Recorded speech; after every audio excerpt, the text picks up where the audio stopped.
Live from a Zoom call emanating from Land Lakes, Florida, Atlanta, Georgia, and Austin, Texas. It's the new day. Feel the power.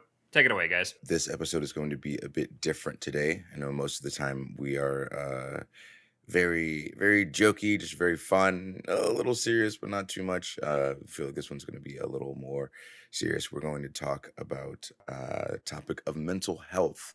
Um, how to deal with it, how we deal with it. We have a special guest, Dr. Jada, coming on to talk to us a little later about this. So we have an actual professional because, as we've stated many times, we are not that. But thank you guys for being here.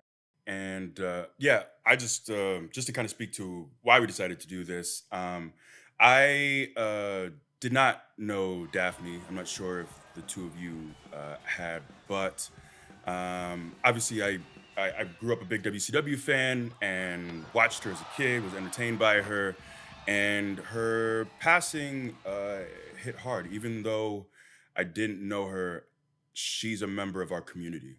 I whether you work in WWE or not, I feel a certain kinship with anyone who decides to take up professional wrestling and supply their trade, and we're all a part of this. And her passing, even though I had never met her, seeing the amount of love, the outpouring of love from people who did know her, it was clear that she was special to a lot of people, that she meant a lot to a lot of people. And knowing that she was in so much pain before she left this earth was something that really shook me. And I think we all just felt like it was appropriate to have a conversation uh, about mental health, about some of the things that we've dealt with, about some of our struggles, just to have a discussion. And hopefully, this is helpful for people. We're sorry that this isn't the fun, frivolous episode, but this felt very important for us, and something that I think we all were very much on board with, as far as just being open about. Mhm. Um, I guess one of the first things that we can jump into is do either of you feel comfortable talking about any hard times that you may have had in life? Because I feel like there's this idea like, oh, you're a part of WWE, you're this larger than life personality, this wrestler on TV, like nothing can ever shake you. There's no problems in your life, like everything's all good. But that's definitely not the case. So if either of you, if you'd be comfortable talking about anything that you may have dealt with, because I think one of the hardest things to do is be open, and I don't know, maybe us being a little more open might help somebody else be a little more Yeah. open with their friends and people. No, of course. And I think, you guys have known me for a long time now. And we've had discussions too. And one of the reasons too that I love you guys as well is because our relationship and our bond goes so much further than just work. And we're able to talk about life, we're able to talk about what we've gone through. But for me, mental health is really just wildly important because I feel like it's such a big part of my journey of who I am. And for I know I have friends who really struggle with anxiety. For me, my real struggle was depression, and it's been a essentially a lifelong struggle in many ways. And I've been extremely blessed the last several years to have found the tools that I needed to grow. I've been blessed to find meditation or whatnot. But man, I think back to some of my very first memories. I remember vividly being 9 years old and looking in the mirror and having this very profound, total feeling that I hated who I was and I wanted to be anyone but me. And just this real feeling of self loathing that kind of carried with me throughout most of my life into like my teenage years, into my college years. I just, I think the way I was raised, just the way I learned about the world, my idea of masculinity and what it meant to be a man meant you bottled up your problems, you didn't speak about them, you certainly didn't cry in public, you shouldn't really cry at all. Uh, I just learned from a very early age to keep these things to myself. And the result of that was feeling very much alone and feeling that I was broken, that something was very wrong with me. I went through, I've spoken before many times about being introverted, and I still am for the most part, but especially as a kid, I very much kept to myself and very much just handled things on my own, or thought I was handling them on my own. But really, just when I really, really hit a wall was at age 19. And that when I was at 19, I was at the University of Iowa playing football. I had just come off my second ACL surgery. And I think for me too, football was my dream. That was the one thing that I had always loved, that I had always wanted, that made me excited about life. And it felt like my body was betraying me, that it was being taken away from me. So to have the first ACL tear at 18, to work all the way back to have another one, to feel like my dream was slipping away. And then also I think to have just, whether it was brain chemistry or whatever it was, but also just having my prior issues with depression and self-loathing, just things really got much worse for me at age 19. And I'm just really grateful that I had my defensive line coach at Iowa, Ron Aiken, saw that something was wrong with me. And he never really said anything besides, I think you should see someone. And I ended up seeing who a man named Marvin Sims, who was a man who saved my life. Just an incredible human being. And he essentially was just kind of, I suppose, a bit of a life coach who was just always around the program. So I'd always seen him at practice. I knew he was, spoke to him briefly. So there was a little bit of a feeling of trust. But again, I'm someone who didn't think sharing my problems was something I wanted to do. I was very resistant to the idea.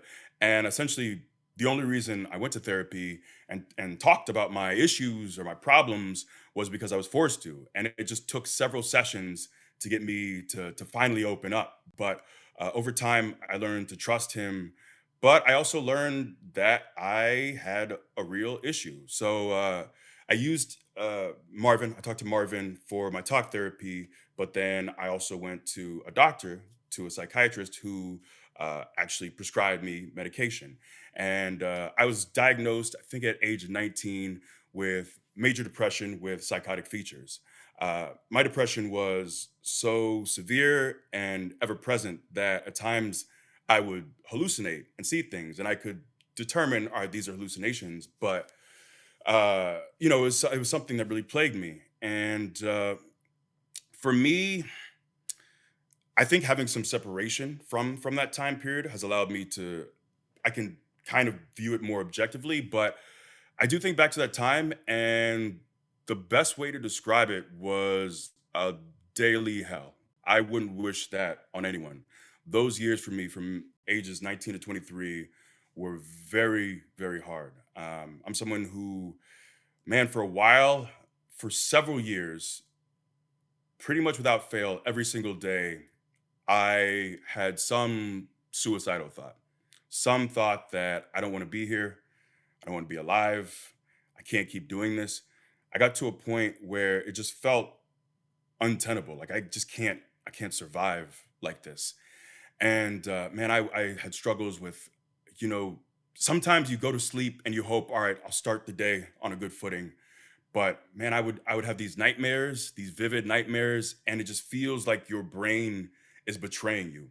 It doesn't feel like you have an opportunity to get out of this, to be free of this. And it got to the point where we tried medication, tried a bunch of things. Some things made me feel like a zombie. Some things didn't work, playing with different levels of medication. But eventually, over time, after dealing with so many ups and downs with different medications, eventually I was prescribed nortriptyline for my depression, and risperidol or risperidone for psychosis as well. And over time, that helped. But there were times too where it just didn't. And at one point I think it was 2007, I ended up having to, just because I got to a point where I felt either something has to drastically change, or I'm not going to be alive much longer. And I also had great roommates too, who pulled me aside and they asked about me, and they knew something was very wrong. But I got to a point where the psychiatrist that I'd been seeing told me, if things ever get too bad, we also can check you into a psychiatric facility, into a psych ward. So I got to a point where the medication wasn't helping, where I felt like I was at a real low. And even though I just had these suicidal ideations, I mean, I didn't want to cause my family and friends further pain by, killing myself. So I decided to check into the psych ward for a week. Still in college, but like books, classes at that point were just had to be put on hold. So I did that for a week. Was hoping things got better. They released me, but they really weren't that much better. And then my last resort was doing ECTs, which is electroconvulsive therapy. And essentially, I don't want to fully explain the whole process because I don't want to get it wrong. But I remember I did 9 sessions. I was in there for 3 weeks. So I did the 1 week stint, came back for another 3 weeks. And during that 3 week stint, we would do three rounds of ECTs. So a total of 9. So 3 a week for 9. And that was also awful. Just being put under anesthesia. I remember being extremely nauseous afterwards. So you just kind of sit in a chair and don't really move. Um, but that was awful. It was just the whole process was awful. Being in there, not being able to use my phone, not being able to listen to music, because for me, music has always been an escape.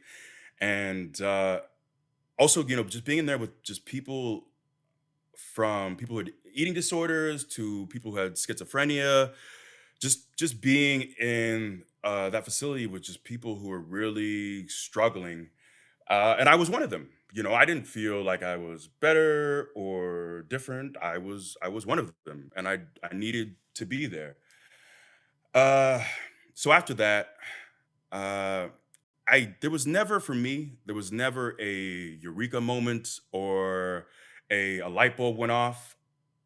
I assume over time the ECTs essentially worked, eventually worked. The medication, I think, eventually worked. But I just kept seeing Marvin, kept going to therapy, and things took forever, took a long time, very slowly got better to the point that it was more manageable. And then I was able to get off medication around the time I got signed with WWE, and around age 23, I stopped using medication, but I was still really struggling with my mental health. Often, not as bad as it had been, not the real depth of my depression, but over time, I think things got better, and it was hard for me. Sometimes people tell you to stick around, things will get better, but in the midst of that hell, that was a message that was very hard for me to receive or to think was even remotely possible. I remember Marvin once asked me, "Where do you see yourself, or what do you think your life will be?" And I told him, like, if I'm alive, I'll probably be homeless on the streets, just doing the best I can to keep my head above water. I never ever could have foreseen life turning around for me the way it has. I could not have foreseen at age 20 that I could find some peace in my life, that I could do something that I really enjoy. It was, I even feel in many ways that I'm underselling. It was an extremely difficult, horrible time for me over many years. And sometimes people talk about having a mental breakdown, and for me, it didn't feel like that. It didn't feel like, oh, this is just a bad period in your life. It felt very much like this is who I am. I am someone who is just depressed, just deeply, profoundly depressed, who is self-loathing, and I'm extremely grateful for the support system that I had, because if I didn't have that support system, I don't know if I'd still be here. I don't know how I could still be here. I feel thankful for the people who essentially made me go to therapy, who were there for me, for Marvin. My one regret, I always tell myself, my only regret in life is I kept waiting for this moment that I got called up to the main roster, or I made it just this moment where I could call Marvin and tell him, "Thank you so much for saving my life. I made it, and that's because of you." And I waited too long.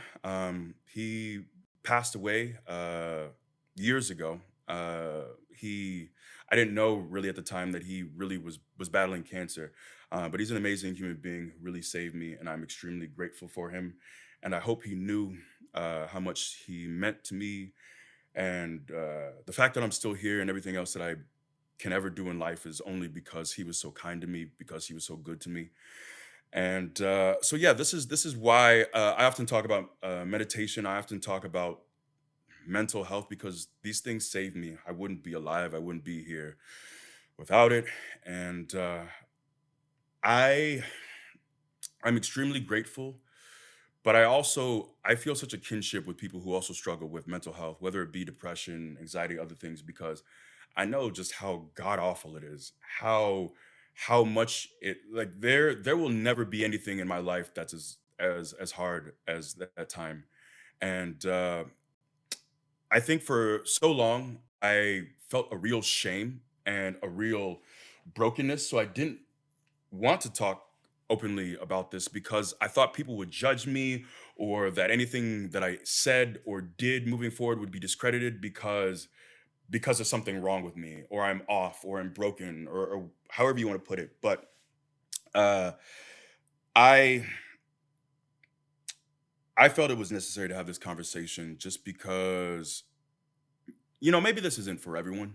Maybe there are people who won't gravitate towards this, who don't feel they need it. But if this helps someone, one person, if this at all is useful, then I think it's an important conversation. Because I feel I'm in such a good place now, and I am so incredibly grateful for, man, even there's so many people along the way who have helped me who probably have no idea they helped me. The fact that you guys have been real brothers, have been incredible, who have been that support system for me, has helped me a tremendous amount. But I really just can't reiterate. I never foresaw getting out of that god awful period in my life. I didn't see a way out. It just didn't seem remotely possible. And I don't want to sit here and preach to people that things will get better, because I remember being deeply depressed, extremely depressed, wanting to die every day, and someone coming along saying, "Put a smile on your face," or "Things will get better," feels so extremely hollow when you don't feel like you have control of your mind, of your life, of your ability to be happy.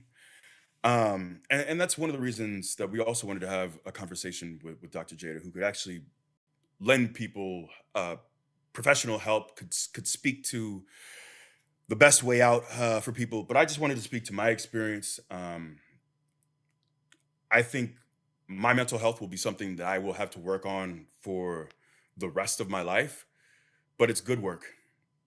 It's beautiful work. It's enriching work. I'm so incredibly glad that I found meditation, that I found self love, that I found the ability to speak openly and honestly with people that I trust and love about what's going on in my head. I'm so grateful that I found a job that I love, that I found a purpose in my life. Because for so long I felt directionless. I felt like I had little to no value in my life. And I'm grateful that I made it out, because it was an extremely awful, difficult time in my life. And there was no, like I said, there was no eureka moment. There was no, the lights all turned on for me.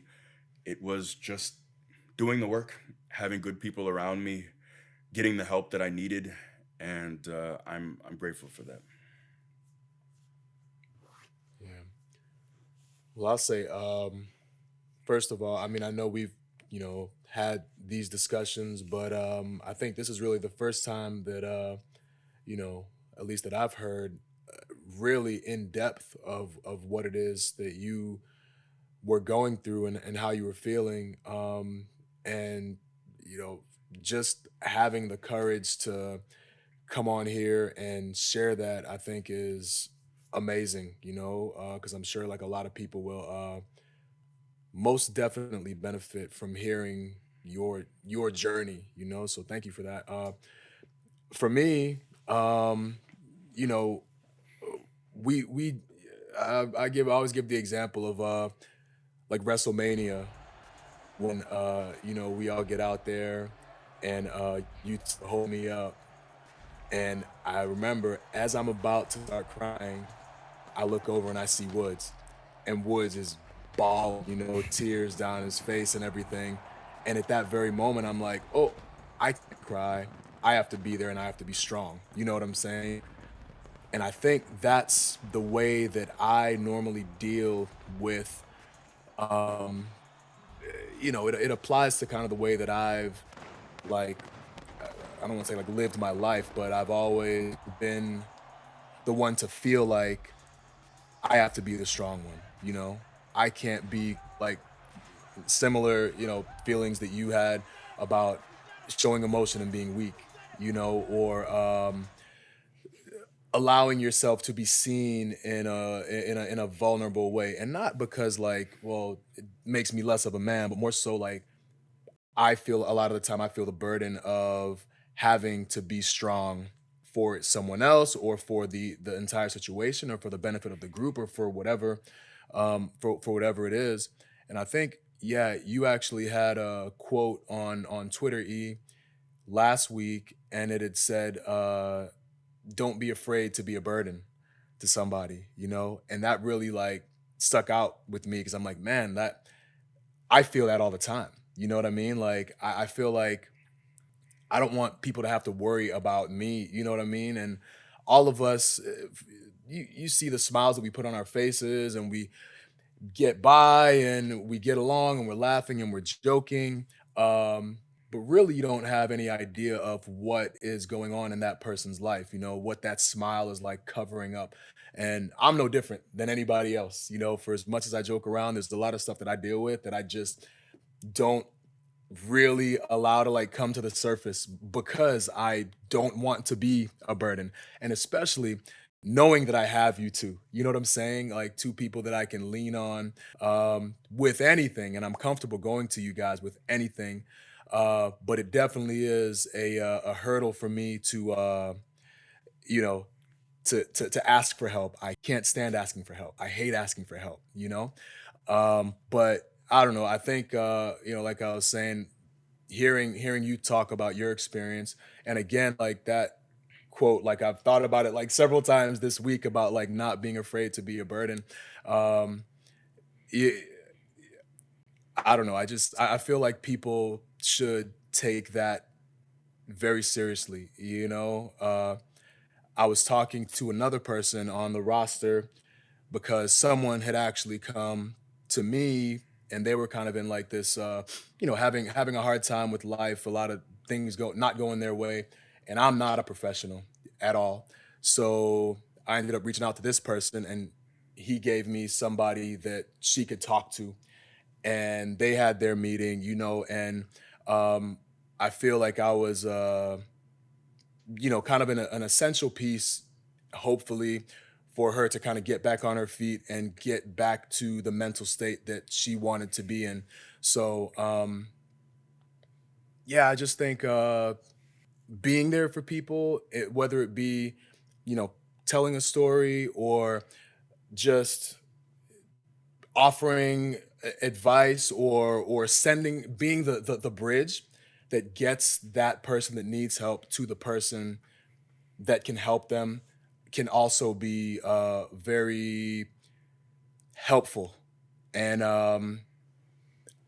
as far as like you know, I'm not like a conversationalist, and we've talked about this before. Like you guys are a lot more like woods, you can make friends with a stranger, and you guys are talking about the deepest things. You guys have known each other for 15 minutes. Me, like, it's a quality that I do not have, and I know I don't have that. Like, I know that's not me.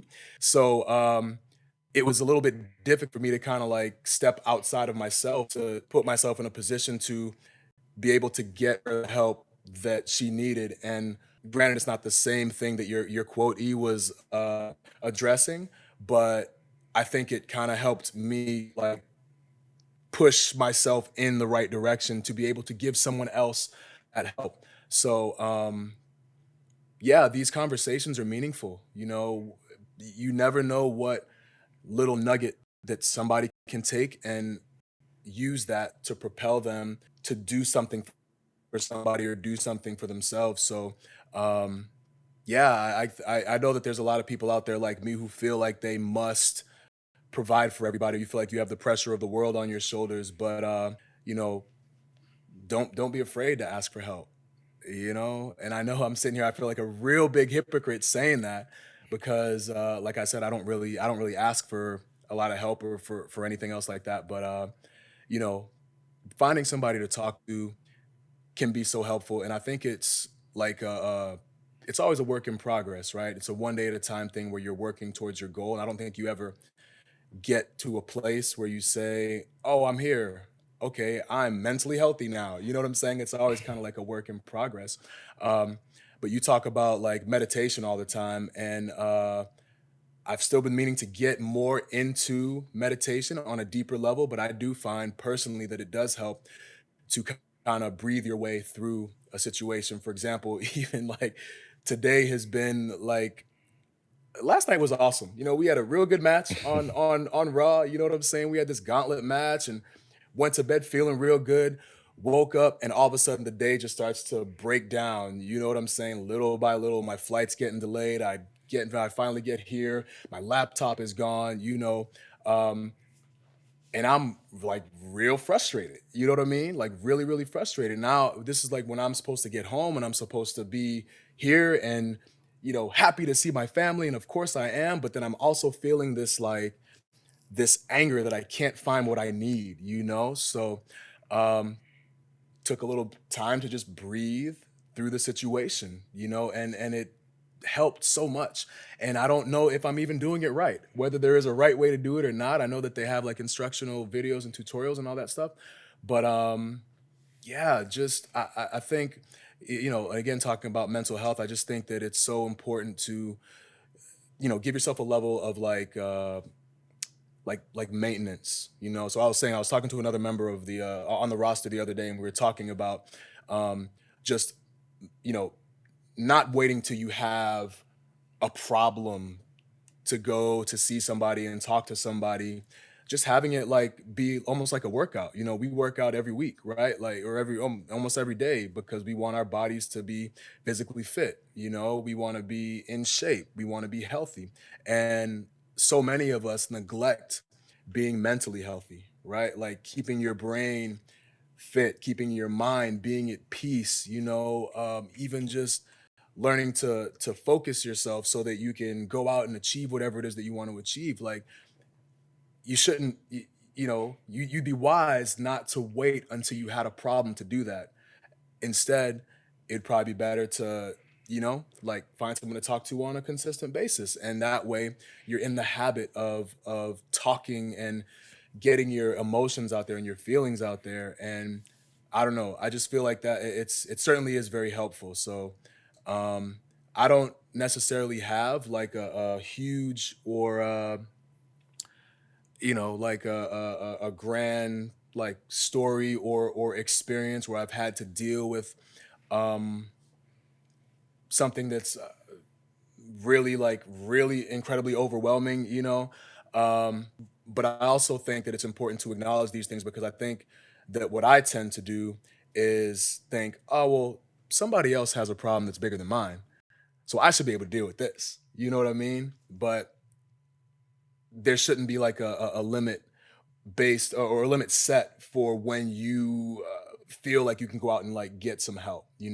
Whatever it is that you're going through and however you're feeling, if you go out and find someone that can help you, like you want to feel better. So I don't know. I encourage people to try and step outside of themselves and step outside of their comfort zone to just talk. It's helpful just to verbalize things and to get them out. We talk about it all the time when we're complaining about stuff. Uh, and I don't want to get into like details or whatever, but one person's like, "All right, yeah, well, we got it, we got it. We tried to do all this," and we're like, "Well, we all got to get it out because mentally, you want to almost just expel it from your system verbally by getting it out." I feel like in the same way that there's like affirmations, um, saying things and chants and mantras to attract positivity into your life, in the same way saying things that are on your mind and getting those negative feelings and negative vibes out of your life, it kind of works the same way. And don't quote me on that, I'm just saying my own experience.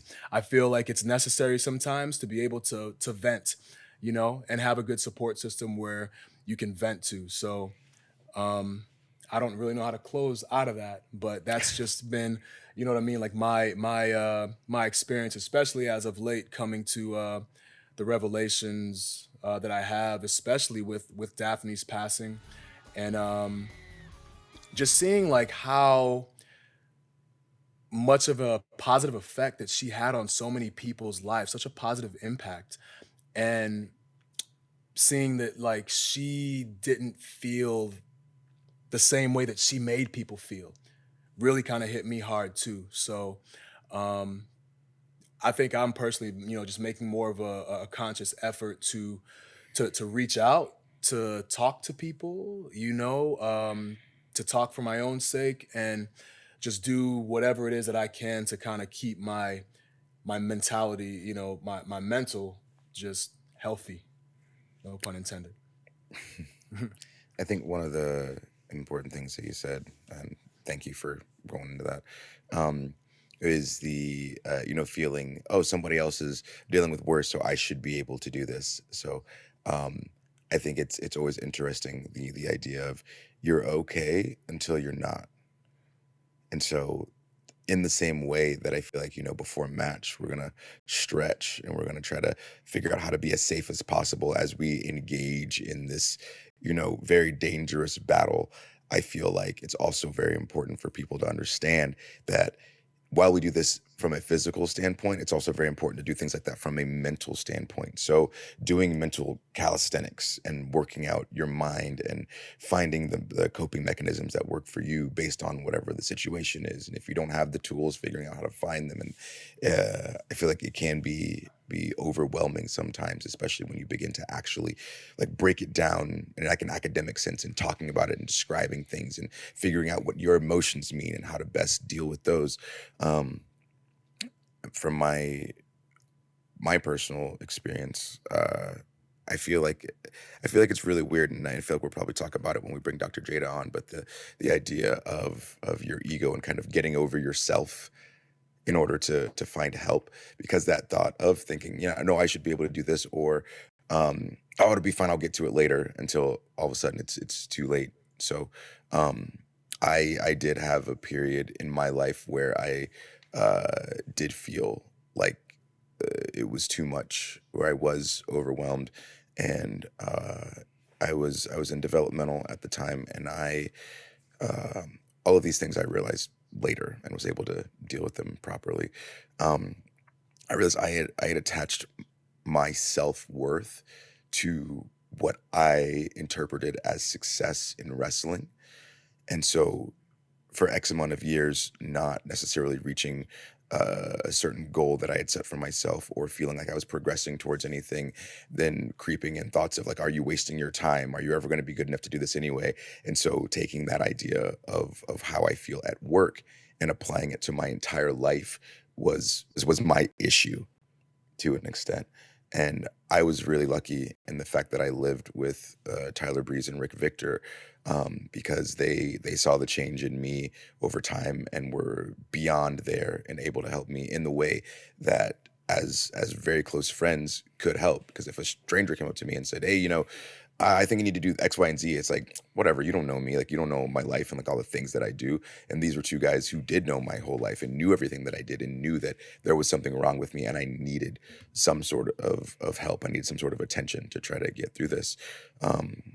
Because for me, I don't know, I've always had this idea in my head that if I can attain enough knowledge about how the mind works and how the brain works and how it relates to the body and chemical levels in the brain, even like allowing you to get off the couch, on a Sunday or whatever it is. In my head, if I have this knowledge and I know these things and I can speak about them eloquently in an academic sense, then that means that I don't need to do this stuff. That means that I don't need therapy. It means that I don't need to talk to anybody because I know how to talk about this and verbalize it. I understand everything. And it's kind of this I guess like a complex of just thinking like since I know this stuff, then it'll never pertain to me. Mm. And I think that was something that they really helped me get through and helped me understand like no, like just because you know what's going on doesn't mean that you can just completely fight the battle yourself. Like you need that human interaction, you need your friends, you need whatever your support group is, whatever that support circle is, and you need to be able to find your own happiness within yourself unrelated to anything around you. Because once you're able to do that, which is not it is not an easy thing to do by any means. And to kind of talk on what you were feeling, that place of not feeling that you're ever going to come out of it and being there for so long and sitting in it. And I know mine was much different from yours, which is different from Kofi's, which is different from the person listening to this. They're all different and they affect us in our own way. But for me, it affected me in a way of me not wanting to be around anymore, me thinking that if I can't do X, Y, and Z, then like I have no purpose in life. I have no reason to be here. Continuing, it would just be continuing for no reason. And I don't feel like there's a point to any of this. And feeling like that just it changes you in so many ways and changes your perspective and brings you to places where you never really imagined that you would be, especially when you see yourself as like, I'm the strong person, like I'm the rock in my group. I take care of people, and rocks don't bleed, rocks don't cry. We're able to hold it together for everybody around us, and I feel like even that in itself is a dangerous thought, excluding yourself from that category because you have friends, you know people in the world, and you know that they go through things, you know that they're dealing with things, but you can be dealing with things too. And again, to bring it back, like it's always okay until it's not.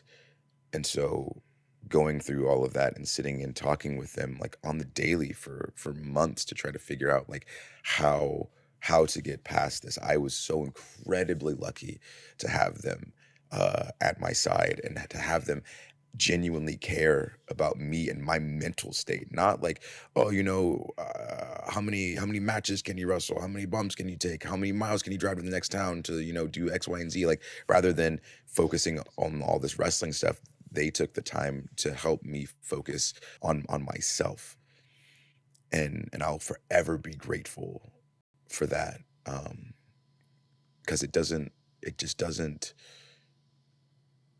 feel good to be there. And I know that everybody doesn't necessarily have that. And that's one of the reasons that we wanted to have this conversation on this episode, because being in quarantine and missing people and understanding that even a simple hug, physical touch to an extent can brighten your mood, can give you some serotonin, can give you a boost, can make you feel a little bit better, and might be one of the things that helps you get over to like the next hump until you find your next coping mechanism or your next human interaction that makes you feel good, or your next feeling of self-worth that you're finding internally.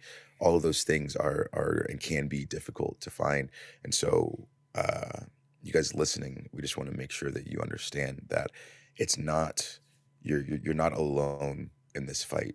Even if you don't see someone going through it, it's kind of that, what is it, the Instagram is reality type of thing that people have in their heads. You see somebody on vacation constantly, you see them having drinks with their friends, like, oh, this person has a perfect life, everything is great. Like, no, like you see what people want you to see of them, and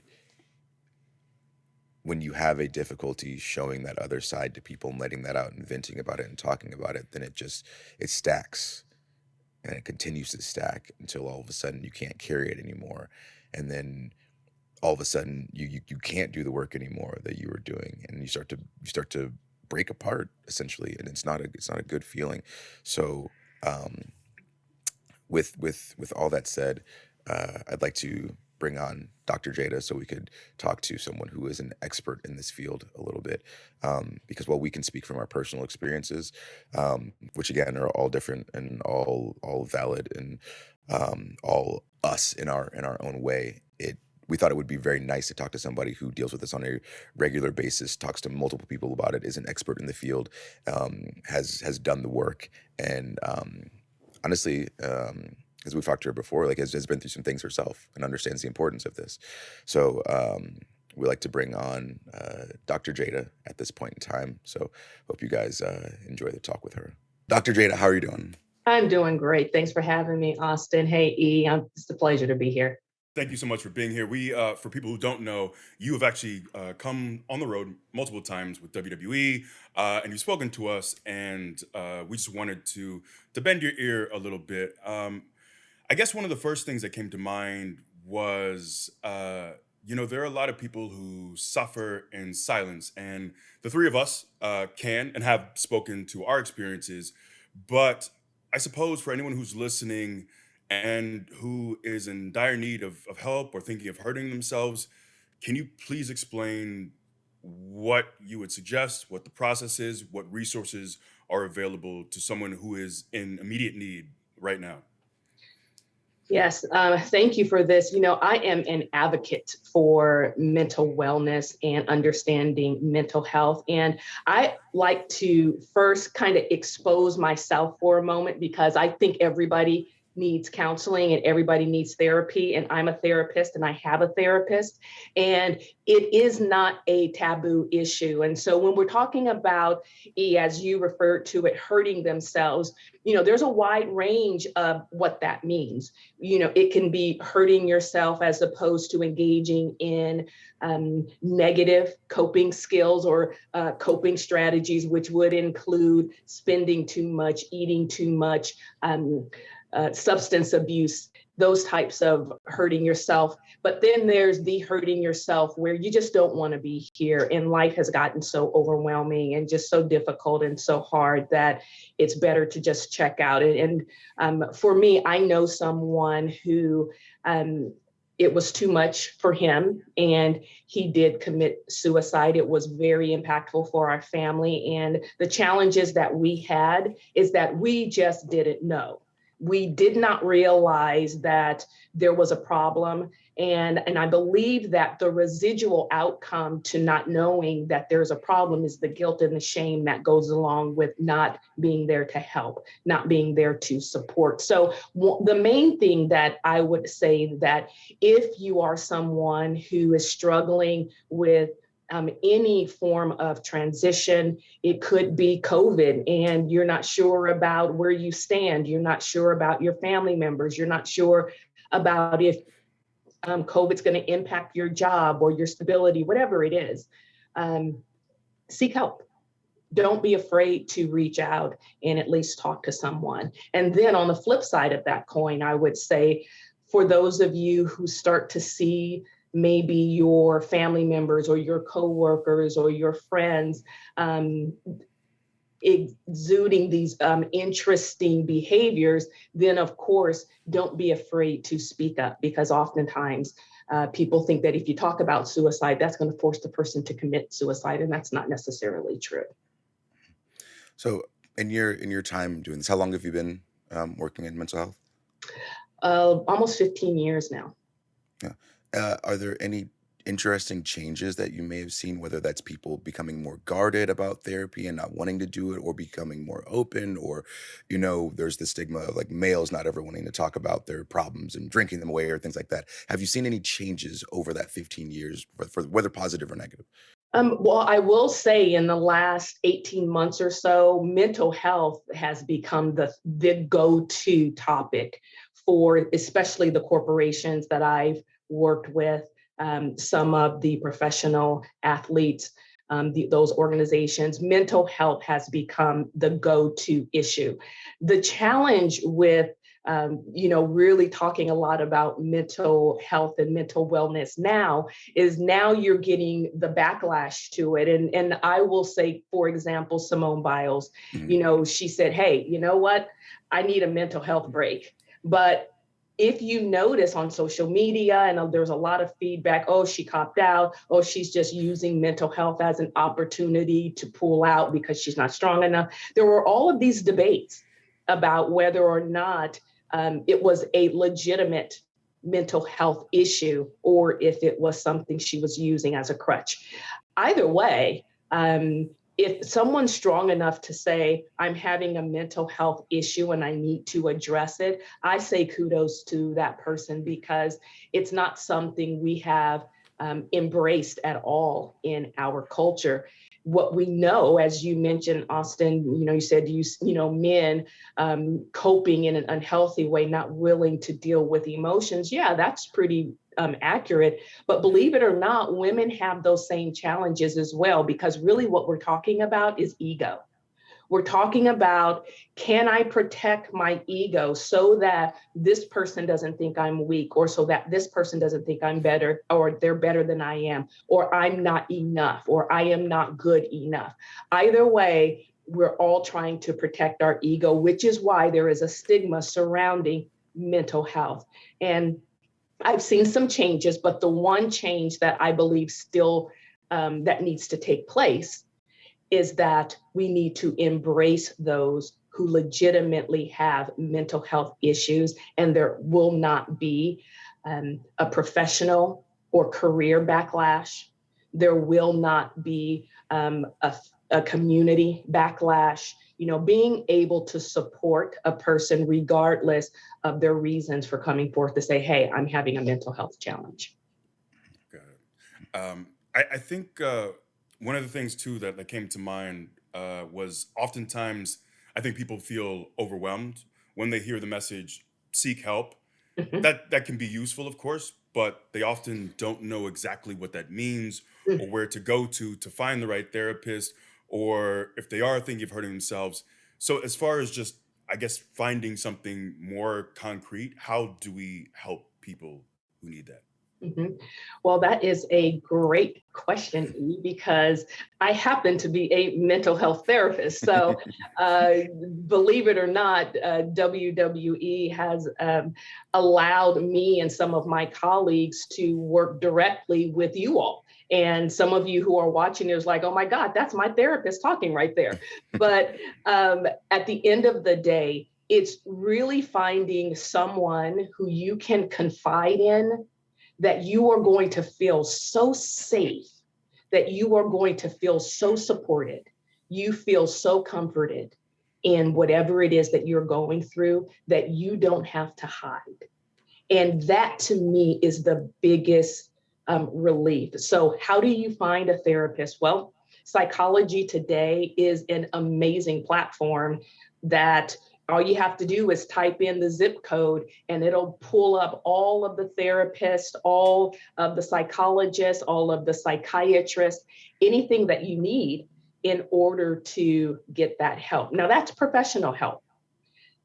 But sometimes help can just be in your best friend listening and not judging. Sometimes help and support can come in the form of being able to just talk without complete judgment. And so that's just as effective. I and now you say that. So there was uh a point in my life where I was on the side of not necessarily wanting to be here anymore. This is uh so I lived with two guys that we used to work with, Tyler Breeze and Rick Victor, and without them being there for me at that point in time, I don't know if I would be here. Um, but to that point, I allowed it to get to that point. I didn't seek help. I didn't ask for help. They saw my behavior change and they came to me. And I just don't know what would have happened had I not had that support group. So can you talk about how important it is to try to circumvent getting to that point? I feel like I hear people talk about, no, I don't need therapy, I'm doing okay. I'm like, in the middle or whatever. Like, how important is it to just have general upkeep and talk to someone even when you're not, at an 11? Absolutely. Absolutely. That's a great question, Austin. You know, when we talk about professionals, and let me just break this down for you just for clarity. So personally, I'm a mental health counselor. I'm a licensed mental health counselor, and I address mood disorders, personality disorders. More specifically, I like to work in the realm of cognitive behavioral therapy and positive psychology, emotional intelligence, those types of modalities. Now, on the opposite end of that spectrum, there are certified life coaches. Not everybody has a mental health issue, but everybody does go through life altering events. And so you may not necessarily need me as a licensed mental health counselor to diagnose your major depressive disorder or your bipolar disorder or your borderline personality disorder. Those are real definitive diagnoses. Maybe you're grieving. Maybe you're going through some form of loss and you're having difficulties wrapping your mind around this idea of life is not going to be the same as it once was. Okay, so you may be able to go to a grief coach and work through some of those issues as well. Now, that's on a spectrum. So maybe you don't need mental health counseling. Again, you can use something a little less invasive. But on the flip side of that, everybody, and I do mean everybody, needs somebody to talk to. And Austin, I love how you said, you had your two friends there and you just wouldn't know what to do if they weren't there. We have to have a support system because support and connectivity is one of the basic fundamental human needs. So if we do not have that and we're isolating or withdrawing from our community, of course, we are going to slip and fall into depression. And that resonates so much with me because I think back to my childhood and my idea of what it takes to be a man meant you deal with things alone, you don't Mm, talk about your problems. And over time, just bottling that up made things worse for me. yeah, And I think there are so many, and I don't want to speak just to men either, but women sure. as well, who bottle up their problems and their issues. And I suppose I suppose my question is, how do you get through to, if you have a friend or a partner or a family member, how do you break through that just that veneer, that protective wall? Because I Yeah. think there are a lot of us like that who just will continue to be alone and spiral. Absolutely. Yeah. And, one of the things that I always say to those who are kind of identifying symptoms of depression, you may see someone, like you said, that's kind of withdrawing, or maybe they're sleeping a lot, or they're having, difficulties getting out of bed. Maybe they're not eating, or they're eating too much. Maybe they're drinking a little bit more than usual.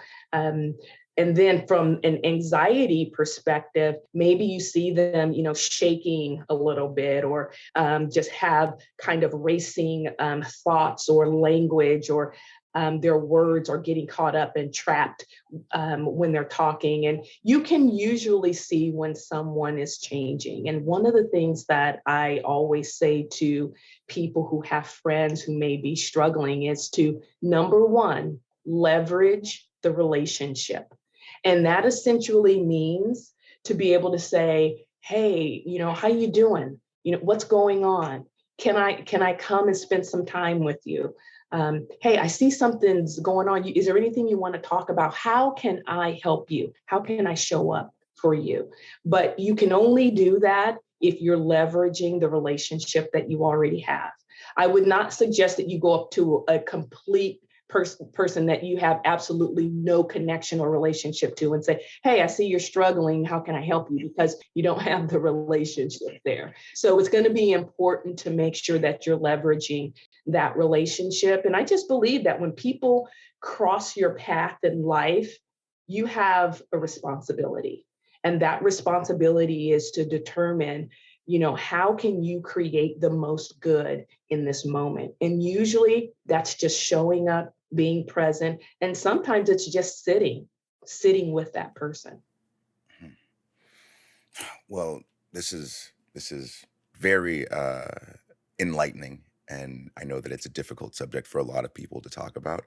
Um, so just to speak on the issue you brought up earlier, saying that mental health has become such a hot topic and people are talking about it more. Do you feel like you're seeing more people in the past 18 months, like you said, that are trying to take more care of themselves before they get to a point of, I guess, no return, for lack of a better term? Yeah, I'll be honest, Austin. By the time people come to me, they've either spiraled out of control or Mhm. something has happened to them, and they need to get back in control. Um, I would love it if someone said, "Hey, I'm just coming to you for preventative measures." I'd be like, "Yes, Yeah. awesome!" But unfortunately, by the time someone comes to see a mental health professional, something has gone wrong. But if we could, and that's something that I do, I will be honest. Sometimes I'll go to my therapist and she's like, there's something going on with you. I'm like, this is just, I'm just making sure. But I'm accustomed and I'm used to doing that because I like to talk, as you can tell. But it's being able to just really flush out anything that's there that I may have missed. So, yes, if a person can be a little bit proactive in their mental health or their mental wellness, I will call it, then yes, by all means, that would be something that I would love to see them do. I would also say this to your point, Austin, is that by the time someone comes to me, usually they're looking for a way to minimize the chaos in their life. And so, usually, what I do is I like to take a retro view of what has happened thus far in order to clean up any residual issues that they may have. Because remember, all of us have some form of unresolved childhood issues. We call those adverse childhood experiences, and that's from a trauma informed care perspective. And the reality is, every single day, all of us experience some form of everyday trauma. And so, understanding what's happening to us on a day to day basis and clearing out some of those emotional and psychological discomforts are going to be important. Now, let's just think about the person who does not do that. You just have trauma piled upon trauma, upon trauma, upon trauma, upon trauma, and it gets so overwhelming that they resort to unhealthy coping skills or they just don't want to be in the world at all. So, again, taking a preventative measure for mental wellness, is to me would be A1. Yeah. Got you. I completely am on board with therapy. I went through years of it in college. I know the value of it, but I also recognize that I was very fortunate in that I was on scholarship at Iowa and I had a support system around me and it was all paid for. And I know for a lot of people, the idea of setting aside extra money to afford therapy is something that just seems, a lot of people I think don't even approach therapy because they assume it'll be too expensive. Are there options that are cheaper, or are there suggestions you would have for someone who is concerned about the expense of therapy? Absolutely. There are a variety of different community outreach services for mental wellness. I would also say there are tons of churches who, for $25, you can go in and have a session. And if you do not have that resource of even $25, they will see you for free. And so there are options. And here's something that I think is important to address as well.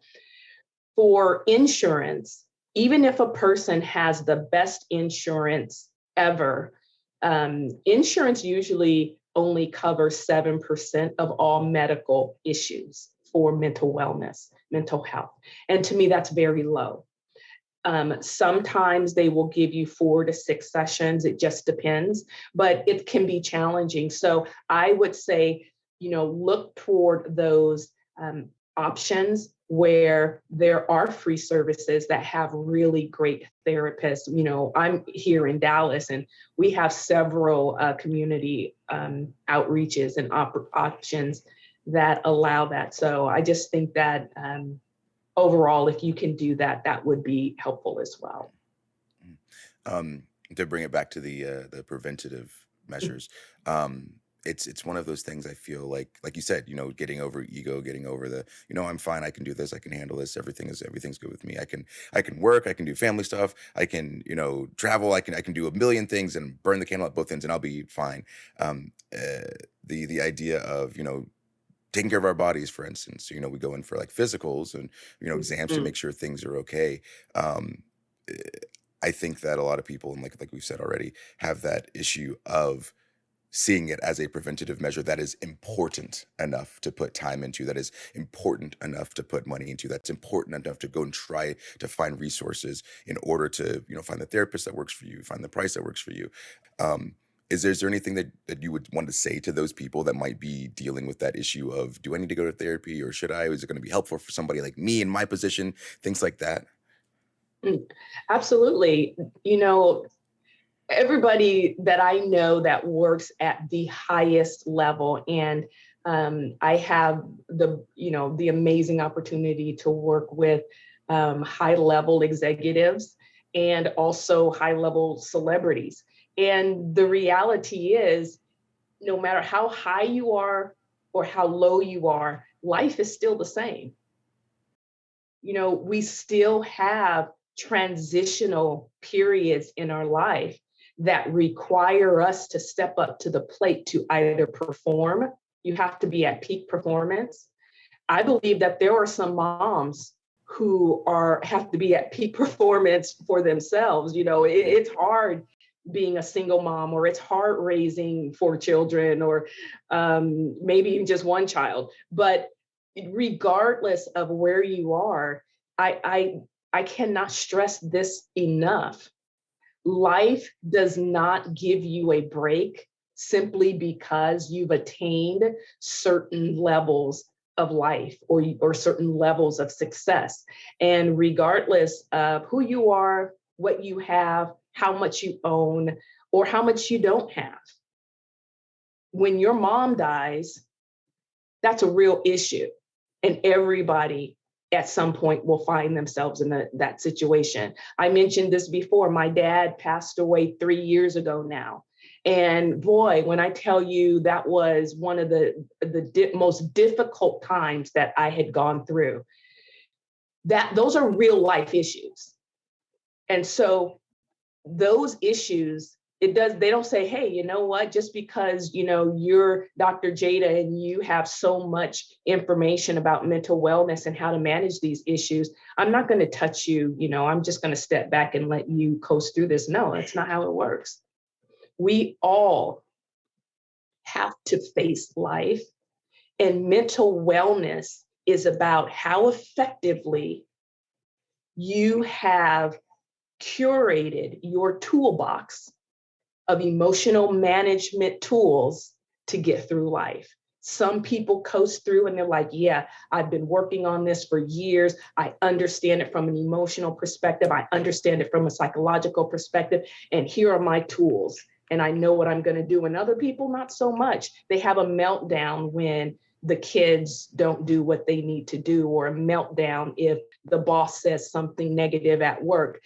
But the truth is, what have you done to learn to manage your emotions? Because personally, I believe in individual and personal responsibility. And to me, that's exciting. And it's exciting because I get to manage my emotions. And regardless of what you do, regardless of what you say, I'm still in control. And to me, that's power. 100%. We're almost out of time with you, but if you wouldn't mind, I got one more thing for you.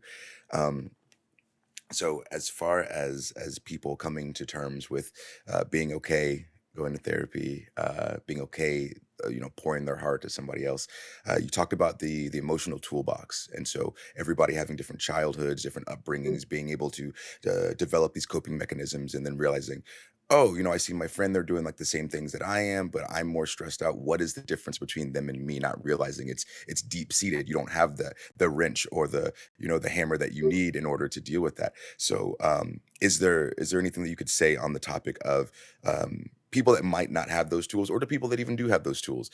How important is it to keep that toolbox fresh? Oh, that's good, Austin. That is such a good question. You like, keep the toolbox fresh. I like it. Yeah. So, when we're talking about stress, and I'm going to go to stress as kind of a common issue that we all deal with, because if we can't manage our stress response, usually we spiral out of control and we're unable to manage our emotions. So when I talk about that stress response, it's fight or flight. I always give the example of, in the center of the brain, there's that small area, the amygdala, that's where our fight or flight kicks in. The distress signal is sent. Once that distress signal is sent from the amygdala over to the hypothalamus, then what happens is norepinephrine is released into the adrenal glands. Once that norepinephrine is released into the adrenal glands, then we start to experience that moment of stress. That's when cortisol is released into our bodies. Our heart starts to pound. Our thoughts begin to race. We're like, okay, no, what am I going to fight? Or am I going to start running? What's going to happen here? Well, remember, this is perfect for us physically. Let's say if a dog is running after us, or we find ourselves getting ready to get into a car accident, we slam on the brakes, right? But this also happens emotionally. When we are emotionally threatened, when we are psychologically unsafe, that same trigger kicks in. And so when we're talking about managing those stressors, we have to be able to recognize what are our triggers. And in order to create a healthy toolbox for our emotional management, we need to first identify what are our triggers. And an example for me would be, I grew up in a domestic violent home. My dad was very abusive to my mom. I'm a survivor of domestic violence. I understand that when someone begins to yell at me, I am probably going to start swinging. I'm going to start throwing hands immediately because that's kind of my trigger. Because to me, that means a raised voice means that I am unsafe. Well, I've worked through a lot of that. And I started to understand that, okay, so I can manage this.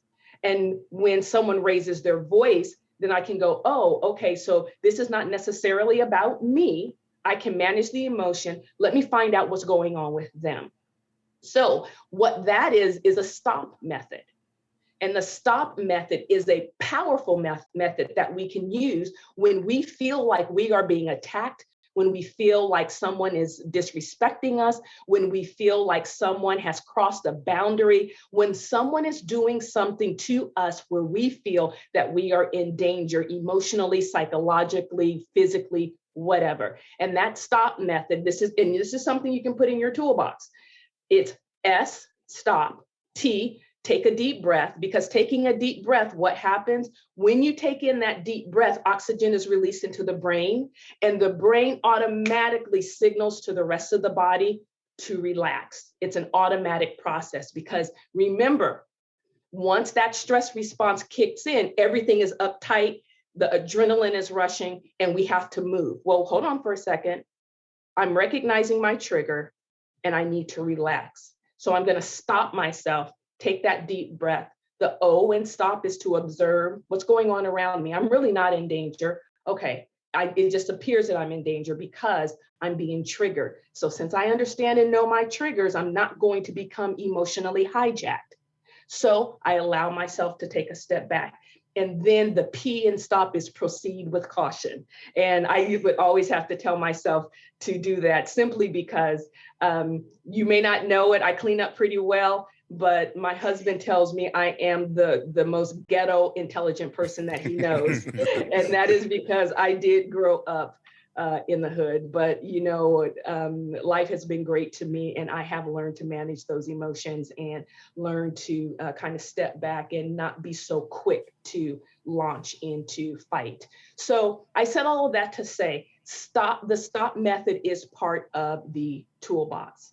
Other parts of the toolbox would be facing your fears, being willing to sit in the pain, sit in the discomfort, and recognize that everything's really going to be okay. I'm probably over catastrophizing this moment, right?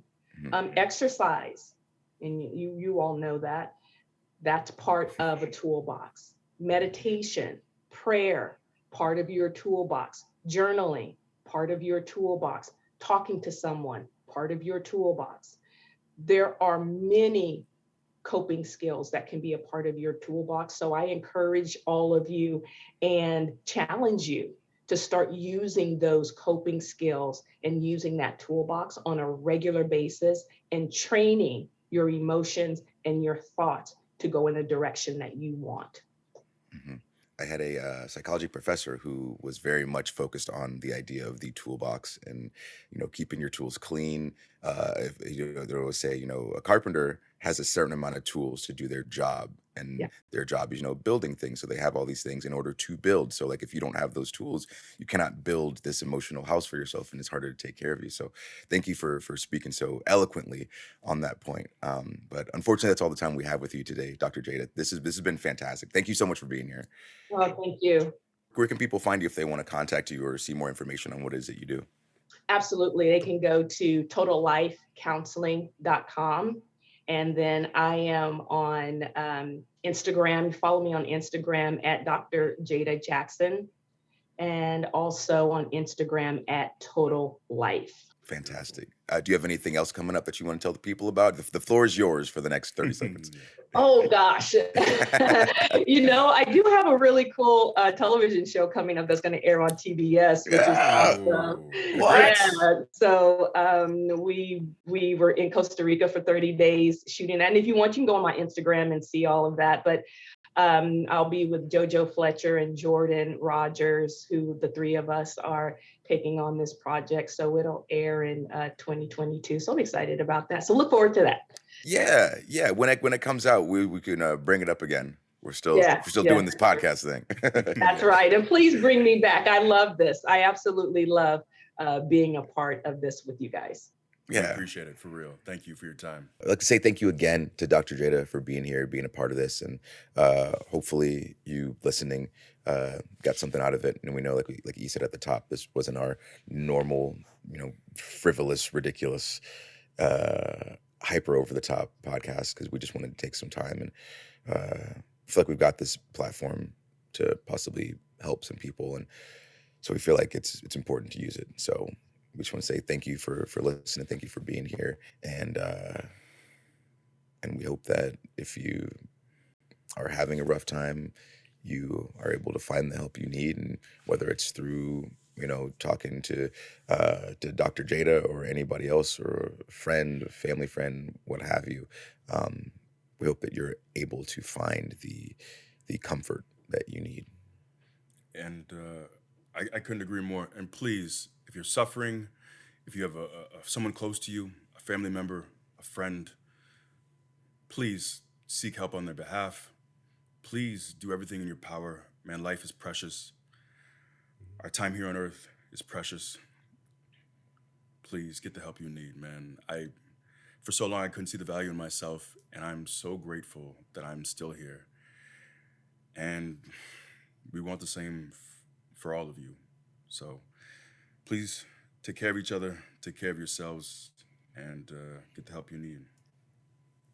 Just to echo everything that Woods and E had said, I agree with that 100%. And again, to anybody out there who does need help, the suicide prevention hotline is 800-273-8255.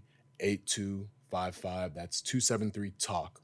And take the steps in getting yourself the help that you need, because there's a lot of people out there who care about you, you know?